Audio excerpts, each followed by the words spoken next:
জি দেখা যাচ্ছে কি? জি দেখা যাচ্ছে। আমাদের আজকের ক্লাসের টপিক হচ্ছে গুগল আর্থ প্রোতে মৌজা নকশা ওভারল্যাপ করার পদ্ধতি। কেএমএল বা কেএমজেড ফাইল তৈরি করে মোবাইলে ব্যবহার। অটোক্যাডে বাংলা ও ইংরেজি হাতের লেখার পদ্ধতি। নকশার স্কেল কম বা বেশি হলে স্কেল ঠিক করে ব্যবহারের উপযোগী করার কৌশল।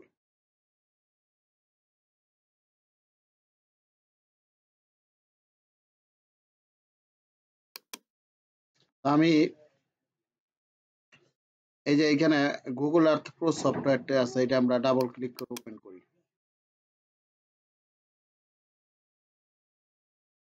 গুগল আর্থ প্রোতে কিভাবে আপনারা মৌজা নকশা ওভারল্যাপ করবেন সেটা এখন আমি দেখাবো।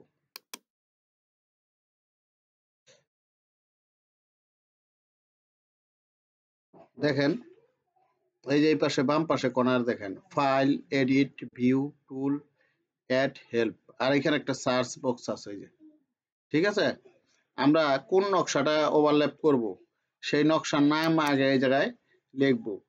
যেমন আমি লিখব হচ্ছে পারাগ্রাম, GRAM, পারাগ্রাম। এটা হলো আশুলিয়াতে, সরি বাংলা করে ইংলিশ করে নিতে হবে। ARAGRAM, পারাগ্রাম, আশুলিয়া, সাভার,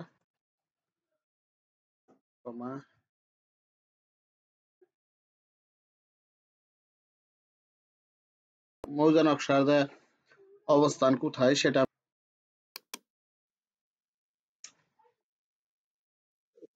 সাউন্ড সিস্টেমটা একটু হচ্ছে ডাবল আসছে। ডাবল আসতেছে না? আচ্ছা, আবার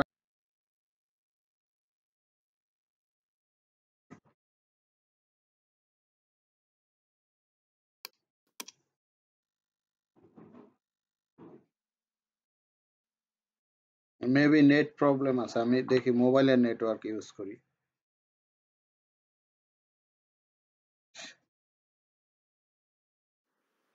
ঠিক শোনা যাচ্ছে, ঠিক শোনা যাচ্ছে, সমস্যা নেই। এখন শোনা যাচ্ছে? Clear clear.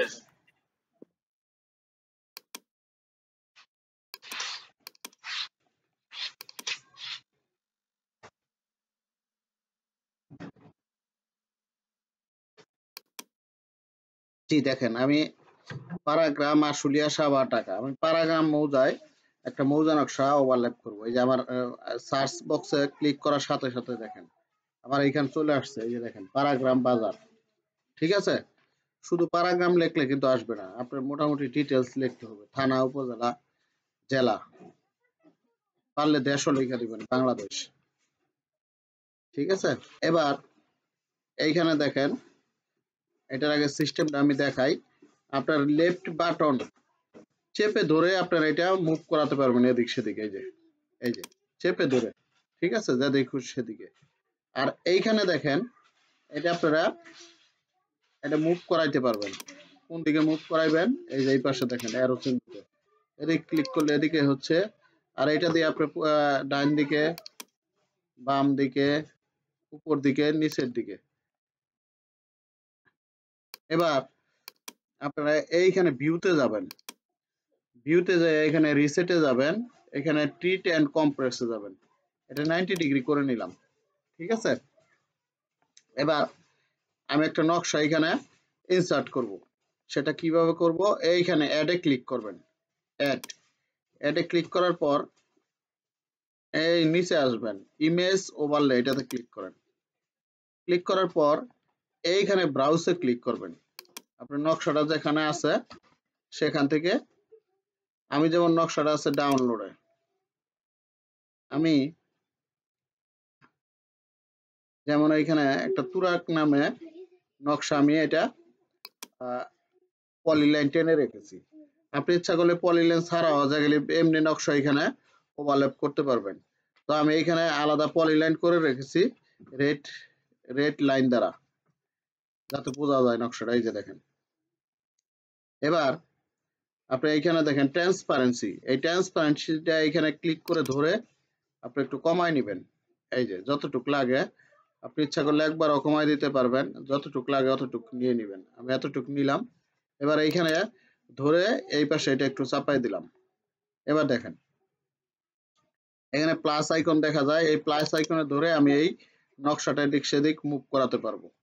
এই যে, আবার আমি যদি শিফট চেপে ধরে এই কর্নার ধরে আমি চারপাশে সমানভাবে বাড়াতেও পারবো, কমাতেও পারবো। শিফট চেপে ধরবেন এই কর্নারে, শিফট চেপে ধরে এই কর্নারে ধরে আপনার চারপাশে সমানভাবে বাড়বে কমবে।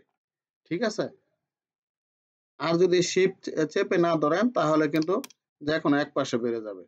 সেক্ষেত্রে এই যে এদিকে যদি টান দেন এদিকে বাড়বে, এদিকে টান দিলে এদিকে বাড়বে। যেমন আমি আরেকটু ছোট করে নিচ্ছি। এই, এটা একটা নদী, তুরাগ নদী। এই যে দেখেন তুরাগ নদী, এই যে তুরাগ নদী, তুরাগ রিভার। আমি এই নদীটা আগে আমি ঠিক করবো, এই নকশাটি। এই দেখেন মোটামুটি হয়ে গেছে, আর একটু এটিকে বড় করতে হবে। এদিকে দেখেন মাটি মুটি আশেপাশে ব্রিক ফিল্ড আছে, তো এগুলি একসময় যখন আর এস নকশা, এটা আর এস নকশার একটা অংশ বিশেষ।